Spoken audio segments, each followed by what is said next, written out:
বাংলাদেশ জাতীয়তাবাদী দল বিএনপি এর সংরক্ষিত আসনের জন্য মনোনয়ন পেয়েছেন advocate Amatun Noor Begum Panna, supreme court Bangladesh, advocate Aklima Akter Alo, Syeda Nargis Ali, Khulna, সাবেক সংসদ সদস্য, অধ্যক্ষ রফিকা আফরোজ, কেন্দ্রীয় সদস্য বিএনপি, নাহিদ আক্তার খানম সুলেখা, সহ-সভানেত্রী, মহিলা দল জামালপুর, শামীমা আক্তার পলি, বগুড়া জেলা বিএনপির শিক্ষা বিষয়ক সম্পাদিকা এবং অন্যান্যরা।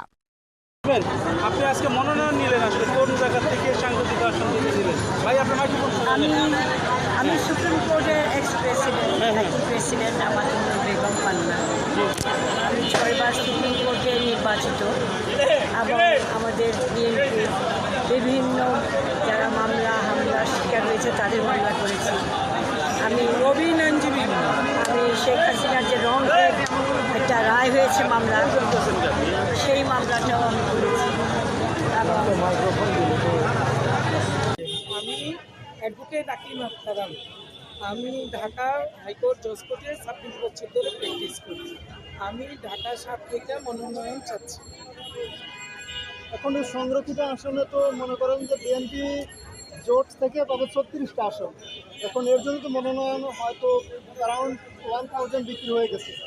কীভাবে বিএনপি মনোনয়ন দিলে এখানে যোগ্য লোকরা মনোনয়ন পাবে?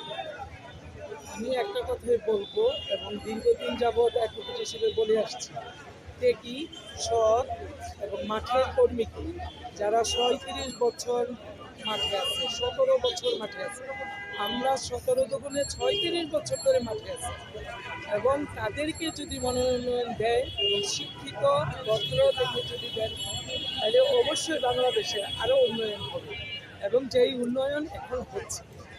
মনোনয়ন পাওয়ার পরে আমার উপর যে দায়িত্ব অর্পণ করা হবে, এলাকা ভিত্তিক যেই সমস্যাটা কঠিন থেকে কঠিনতর সেই দায়িত্ব দেওয়া হবে, সেটা আমি দৃঢ়তার সাথে পালন করব।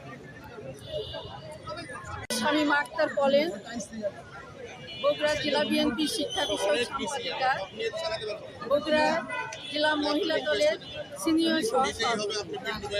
আমি দীর্ঘ 1990 সাল থেকে ছাত্র রাজনীতি থেকে উঠে আসে একজন নেত্রী। আমি 90 সাল থেকে 92 সাল পর্যন্ত দুইবারের ভিপি ছিলাম সরকারি মুজিবুর রহমান সরকারি মহিলা কলেজে। সেখান থেকেই আমার রাজনীতির পথ চলা।